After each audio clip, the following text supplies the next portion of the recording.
Hello. जी sir साहब भगत जी। सत साहिब जी।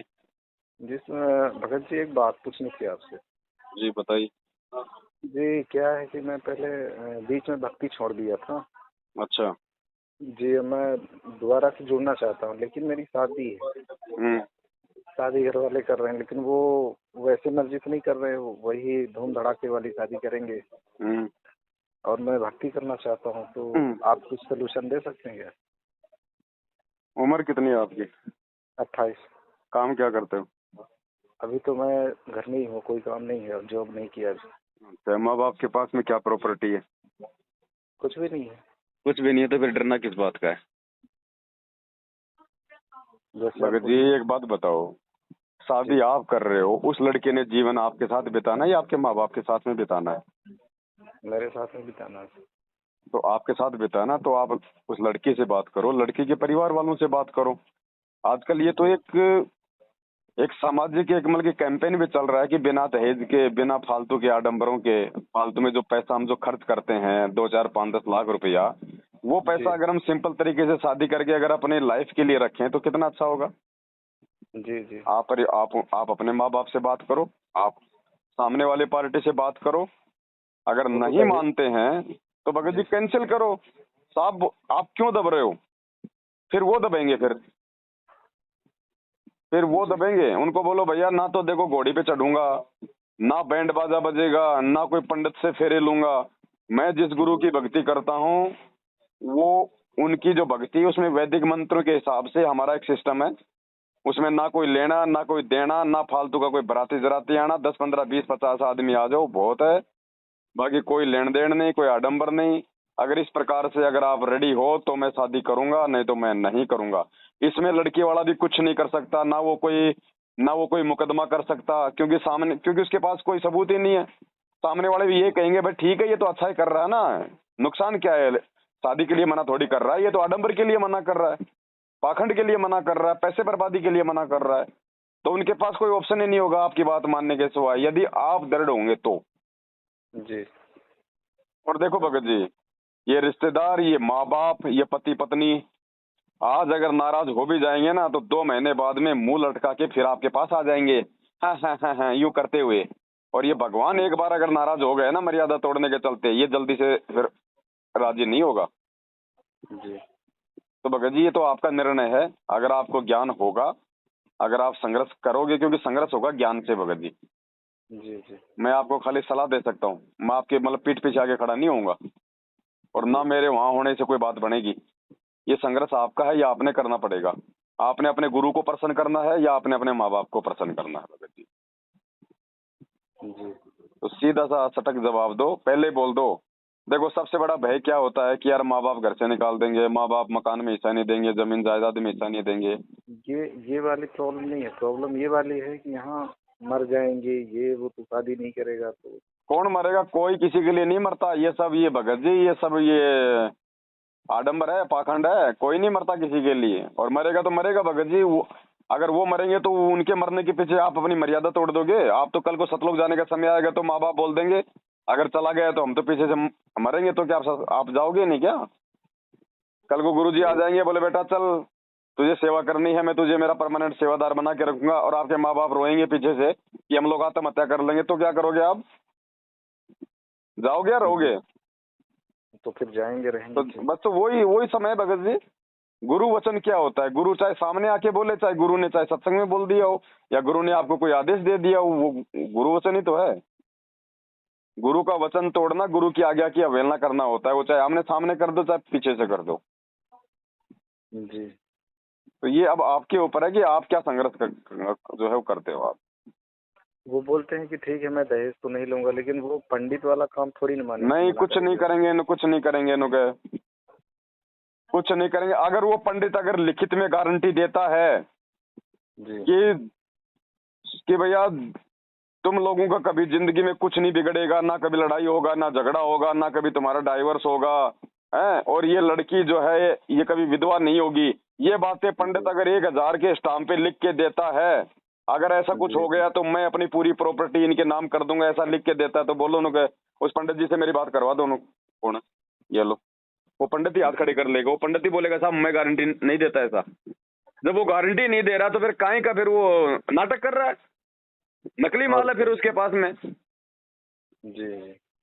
अरे रामचंद्र जी की शादी किसने कराई थी भगत जी? वशिष्ठ ने, जो जो जी जी जो तीनों लोगों का ज्ञाता था।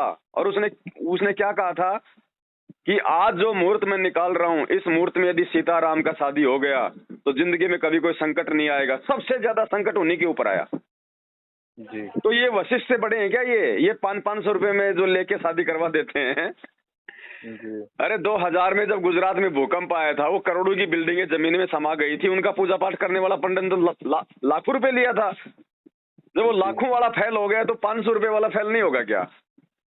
तो सब फैल हो तो जाएगा। ये आडंबर है, पाखंड है भगत जी। और जब तक हम इस आडंबर से बाहर नहीं निकलेंगे, हम संत रामपाल जी के भगत नहीं कहला सकते। संत रामपाल जी का भगत वो है जो संघर्ष करेगा अपने गुरु वचन के लिए।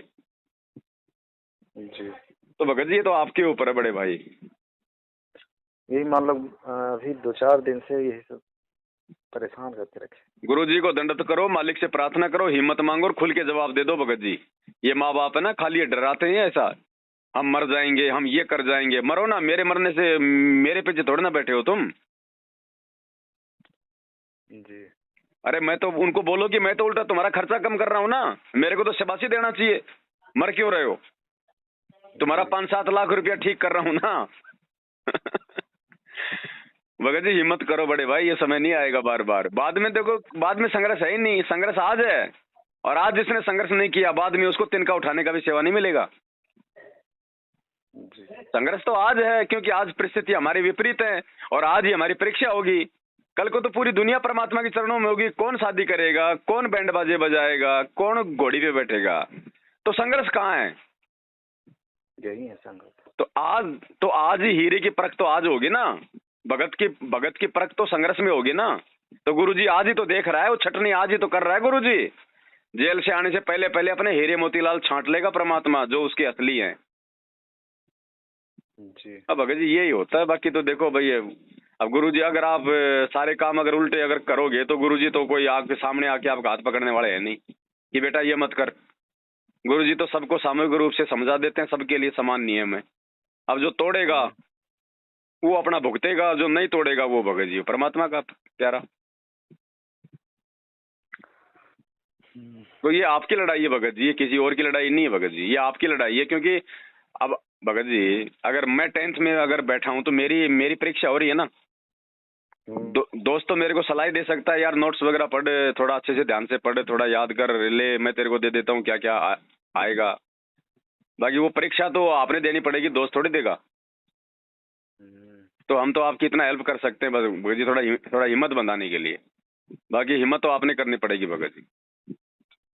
और कुछ नहीं करने वाले माँ बाप, कुछ नहीं करने वाले, आप अड़ जाओ, कुछ नहीं होगा भगत जी। चुपचाप लड़की दे के जाएगा, चुपचाप लड़की ले आओ, कुछ नहीं, कोई आडंबर नहीं, कोई फाकड़ नहीं। जी अब आप देखो भगत जी आगे का रास्ता ना, करेंगे प्रयास इस बार। हाँ प्रयास ही है, प्रयास करेंगे। अगर अंदर से अगर इच्छा होगी वास्तव में तो मालिक साथ देगा भगत जी। बाकी तो ये तो काम भगत जी तो बिगड़ा हुआ है, ये देख लो। फिर ये घाव नहीं भरेगा कभी जिंदगी में भगत जी। आप ये घाव नहीं भर पाओगे, क्योंकि मालूम होते सत्य हम गलती कर देंगे ना, फिर उस चीज का भगत जी घाव नहीं भरा जाता। जी तो आप देख लो, बात कर लो प्यार प्रेम से, ऐसे कोई वो नहीं है। यही देखना पड़ेगा, नहीं तो क्या करना पड़ेगा, यहाँ से जाना पड़ेगा फिर तो कहीं, नहीं तो यहाँ तो जाना कहाँ पड़ेगा, जाएंगे कहाँ, जाने का क्या दिक्कत है? बोलो उनको, माता पिता को बोलो, भैया देखो मैं कोई बच्चा तो हूँ नहीं, मेरी भी अपनी सोच है, मेरे भी अपने विचार हैं। दुनिया चांद पे पहुंच रही है, तुम मेरे को गधे पे बैठा रहे हो। हैं? जी तो सीधा बोलो ना भगत जी, इसमें काहे का डर है? इसके अंदर आपके लाइफ का मामला है ना। और लाइफ तो चलो बाढ़ में जाए, तो आध्यात्मिक मामला आ गया सबसे बड़ा। तो गुरु वचन टूट गया तो यहीं पे धक्के खाते फिरेंगे फिर। वो तो सबसे प्रथम है। तो बस, तो आत्म कल्याण के मार्ग में गुरुजी ने कह दिया, ना माँ की माननी, ना बाप की माननी, ना पत्नी की माननी, परमात्मा की माननी है केवल। जी भगत। तो कोई दबाव नहीं भगत जी, सीधा सट ठोक के 2 टूक में जवाब दो। माता पिता है तो अपनी जगह, आप कोई उनको घर से धक्के मार के नहीं निकाल रहे, आपकी जिम्मेदारियां आप अपनी पूरी करो, लेकिन मर्यादा में रह के, फालतू की आडंबर में पाव दे के नहीं। बेटा बेटी का फर्ज है माँ बाप का ध्यान रखे, बुढ़ापे में सेवा करे, टाइम पे खाना दे, अच्छा बोले। इससे ज्यादा कोई माँ बाप को कोई कंधे पे लेके घूमने का ठेका नहीं ले रखा किसी ने, जी। है ना। माँ बाप हैं तो अपनी जगह भगत जी, अगर उनकी जिम्मेदारी है तो हमारे भी कुछ फर्ज हैं, हमारे भी कुछ कर्तव्य हैं, हमारे गुरु जी के प्रति हमारी भी कुछ जिम्मेदारियां भाई। जी जी। और कल को इनको ज्ञान समझ में आएगा, फिर क्या करोगे? फिर क्या करोगे? वो तो एक दिन सभी को आना है। आना है ना, तो फिर ये माँ बाप तुम्हें कह देंगे कि नालायक, गधे, मूर्ख, जब तेरे को ज्ञान था तो तूने उस समय तूने संघर्ष क्यों नहीं किया? हम तो चलो अज्ञानी थे उस समय, तूने संघर्ष क्यों नहीं किया? तूने गुरु जी के वचन को क्यों तोड़ा? फिर क्या जवाब दोगे भाई साहब? तो थोड़ी हिम्मत कर लो बड़े भाई, करना पड़ेगा। ठीक है जी। हम्म। सब सही। सब